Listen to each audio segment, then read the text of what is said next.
안녕하세요. 고준혜 씨의 TV입니다. 구독과 좋아요 부탁드립니다. 옛날 한양에서는 한 해의 첫 보름달이 뜨는 정월 대보름날 밤이 되면 많은 사람들이 거리로 몰려나와 내를 가로지르는 다리를 밟는 풍속이 있었는데 이를 답교놀이라 했다. 이 세시풍속은 한 해 동안 애군을 막고 다리병을 예방하여 무병하기를 기원하는 마음에 행해졌다고 한다. 그날도 어김없이 청계천 수표교위로 많은 인파가 몰려들었는데 그곳에는 혼이 난 지 며칠 되지 않은 새신랑 이선비가 처가에서 잠시 나와 오랜만에 만난 친한 벗들과 함께 거닐고 있었다. 학동 시절부터 끈끈한 우정을 나누었던 새 친구였지만 각자의 가정을 꾸리다 보니 만남이 예전 같지 않자 마지막으로 장가를 간 이선비를 불러내어 축하도 해줄 겸 또 조금은 소원해진 듯한 우정을 더 돈독하게 하기 위하여 술잔을 기울였던 것이다. 그러다 보니 이선비를 비롯한 친구들은 만취한 상태가 되었고 서로를 챙겨줄 겨를 없이 각자의 집으로 향했다. 그 중에서도 유독 술이 약한 새신랑 이선비는 오랜만에 만난 친구와의 즐거움에 친구들이 권하는 술잔을 모두 받아 마셔 가장 만취하였는데 몸을 제대로 가누기도 힘든 지경이 되었다. 밤은 깊어졌고 처갓집 가는 길은 아직 익숙하지도 않아 같은 자리를 여러 차례 뱅뱅 맴돌다가 그만 낯선 수술대문 아래에서 쓰러져 잠이 들고 말았다. 어유, 새신랑이 여기 계셨구만 그래. 어디서 이리도 많이 술을 드셨는지 원? 마침 그때 누군가 인기척을 느끼고 대문을 열고 나와 이선비를 부축해 방에 들여보냈다. 이선비는 치중이라도 아늑한 방안 분위기가 흡사 최근 혼이 난 신부의 방과도 같아 깊이 잠이 들었다. 다음 날 아침이 되자 단잠에서 깨어난 이선비는 정신이 혼미하고 목도 말라 옆에 누운 신부에게 물을 부탁하려고 신부를 바라보았다. 그 순간 이선비는 정신이 번쩍 들 정도로 놀라 일어났다. 최근 혼이 난 자신의 신부와 다른 낯선 신부의 모습이었기 때문이었다. 방을 둘러보니 어제 처갓집을 나설 때 자신의 신방과는 모든 것이 달랐다. 이선비는 서둘러 의관을 갖추어 입고 낯선 여인을 나지막이 부르며 가만히 흔들어 깨웠다. 여보시오, 어서 일어나 보시오. 옆에서 누워있던 신부 역시 눈을 뜨자마자 화들짝 놀라 일어났으며 이선비가 고개를 돌린 사이 옷을 갖춰 입었다. 낯선 여인과 거리를 두고 앉아 이선비가 물었다. 여보시오, 이 집은 네 댁인데 제가 이 방에 있는 것인지요? 이 집은 김진사 댁이고 저는 그분의 여식입니다. 저 역시 지난밤 깊은 시간 잠결에 사흘 전 혼이 난 서방님으로 알고 맞아들였을 뿐입니다. 여인 역시 사흘 전에 혼례를 올렸고 신랑이 대보름 닭겨놀이를 나갔다가 만취하여 자신이 잠든 사이 밤늦게 들어온 것으로 알았다는 것이었다. 기실 여인의 신랑 역시 닭겨놀이를 하러 잠시 밤 외출을 나갔다가 처갓집으로 오는 길을 잊어 그만 본가로 가게 되었고 그 사이 깊은 밤에 만취하여 대문 앞에 쓰러진 이선비를 새신랑으로 착각한 하인이 신방에 들어가도록 했던 것이었다. 황당한 상황을 깨닫고 당황한 이선비가 안절부절 못하자 조용히 눈물을 흘리던 신부가 말했다. 선비님, 남녀가 유별한데 이리 한 이불을 덮었으니 선비님이야 남정내라. 남 모르게 떠나면 그뿐이지만 저는 여인네라 그 많은 시선을 감당하기 어려우니 목숨을 끊을 도리밖에 없습니다. 여보시오, 일이 된 것에 아무 잘못도 없으신데 어찌 그런 참담한 말씀을 하시는 게요.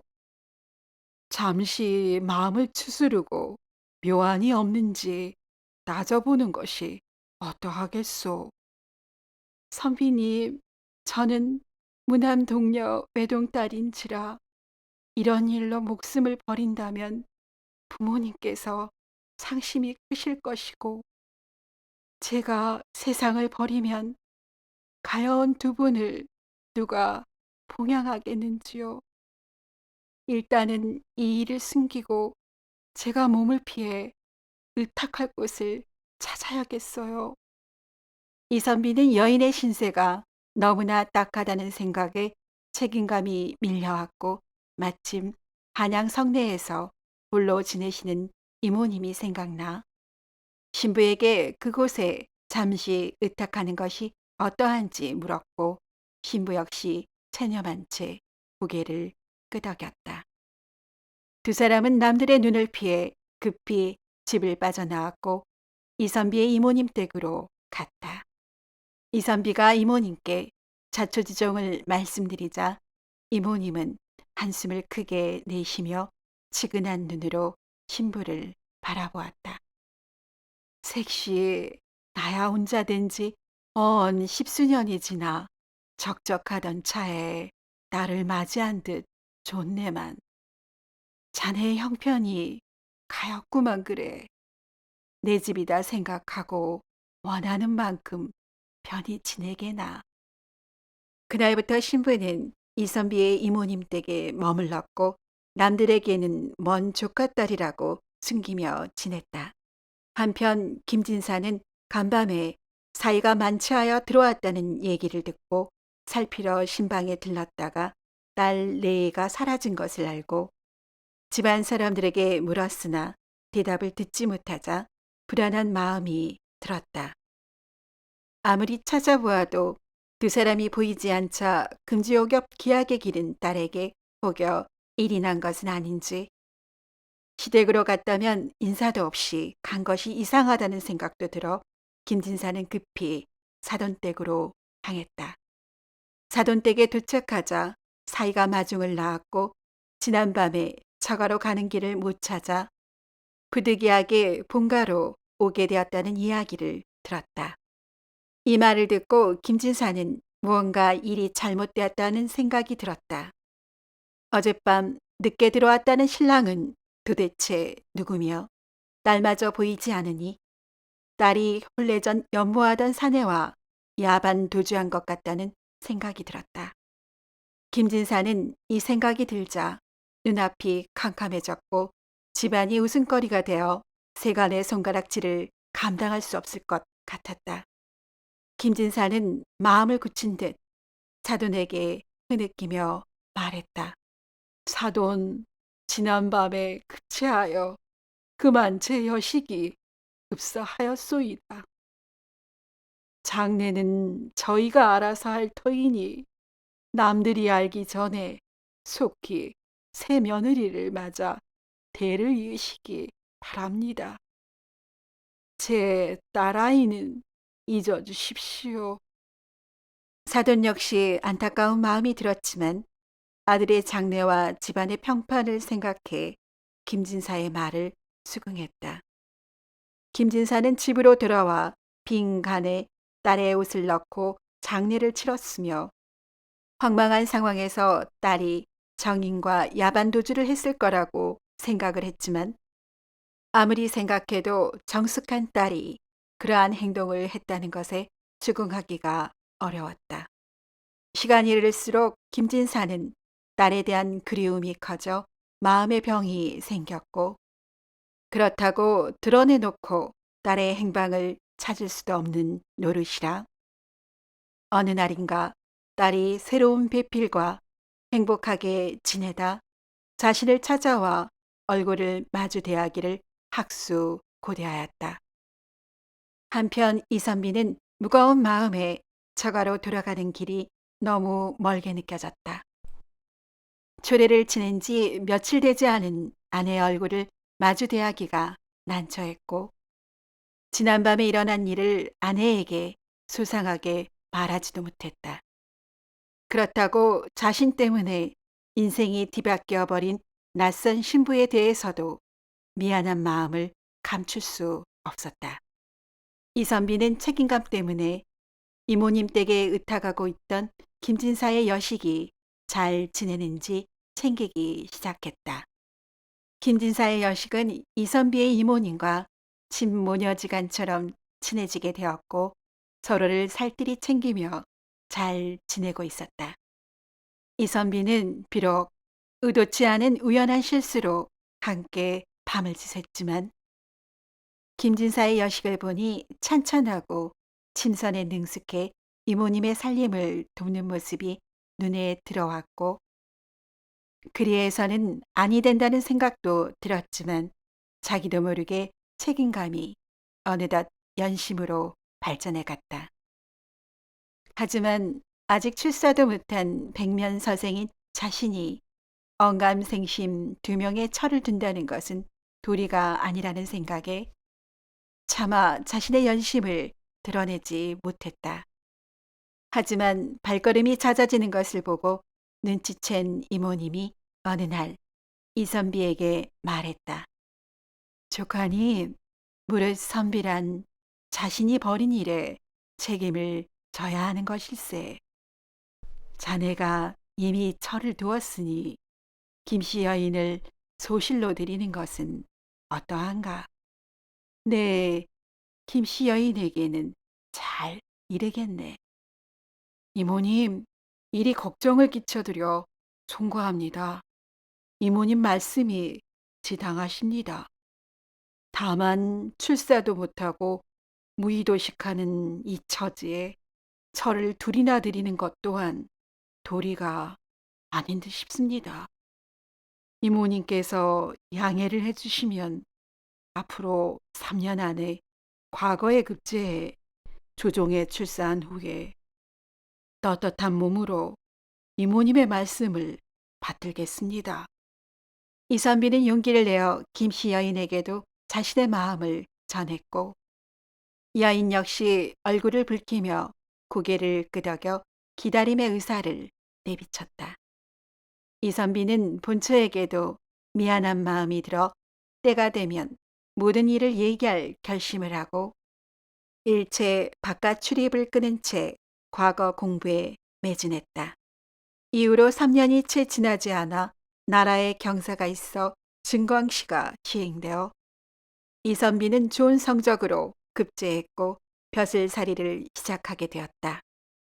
이선비는 출사를 앞두고 본부인에게 미안한 표정으로 솔직하게 그간의 자초지정을 말했다. 부인, 내 부인이 물심양면으로 내조해 주신 덕분에 일이 출사에까지 이르게 되었소. 정말 고맙소. 다만 그동안 부인에게 차마 말 못하고 감춘 여차한 일이 있었다오. 용서해 주시오. 이선비의 아내는 뜻밖의 말을 듣고 놀랐으나 당시 풍속으로는 소실을 두는 것이 용인되던 터라 며칠을 고민한 후에 남편에게 말했다. 서방님, 의도하진 않았지만 실수로 한 여인의 인생이 바뀌었으니 같은 여인으로서 어찌 측은지심이 없겠는지요. 마땅히 김씨 여인을 이 집안에 들여 함께하도록 하여야겠지요. 제가 잘 챙겨 보살피고 사이좋게 지내겠습니다. 이선비는 본부인의 결심에 고마워했고 부모님께도 허락을 구해 김씨 여인을 집으로 들였다. 그날 밤 이선비가 김씨 여인과 마주 앉아 말했다. 부인, 귀하게 자란 당신에게 격식을 갖추어 집으로 맞지 못해 미안하게 되었소. 아니어요, 사방님. 우연한 실수로 맺어진 인연이기에 매정하게 돌아서도 뭐라 할 수 없을진데 이리 챙겨주셔서 고마울 따름이어요. 다만 저를 애타게 기다리실 부모님께 이 소식을 전했으면 합니다. 날이 밝자 이선비는 김씨 부인과 함께 남의 눈을 피해 처가인 김진사 댁에 들렀고 김진사에게 자초지종을 말했다.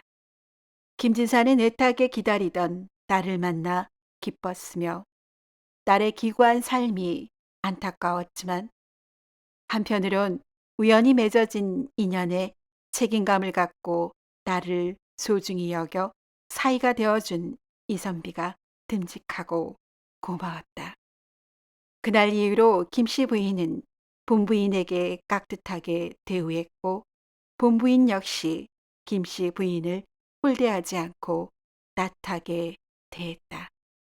이선비는 두 부인의 내조를 받아 승차를 거듭하여 높은 관직에 이르렀고 두 처가와 이모님도 살뜰히 챙기며 행복하게 잘 살았다고 전해진다.